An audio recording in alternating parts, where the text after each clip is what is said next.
Good afternoon. My dog's here. There she is. Buttercup. Look.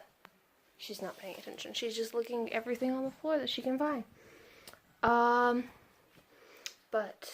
I'm extremely tired.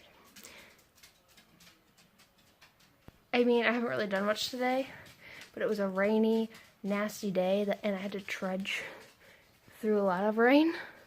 Even with an umbrella, I was still getting, wet. From, mid-thigh down to my feet. It was just rain, splattered everywhere.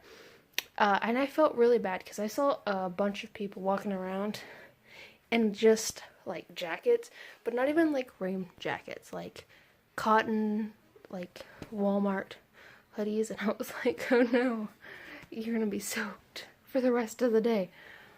But yeah.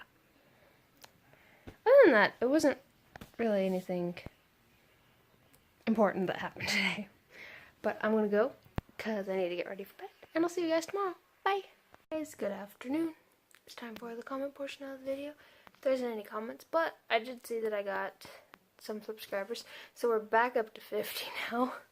I don't know if you noticed, but we dropped, and I didn't want to upload because we dropped back to 49, and now we're back up, so I'll subscribe eventually. But yeah, the question of the day is, what was the first vlog of mine that you guys watched? So yeah, comment down below. Please like and subscribe, and I'll see you guys tomorrow. Bye!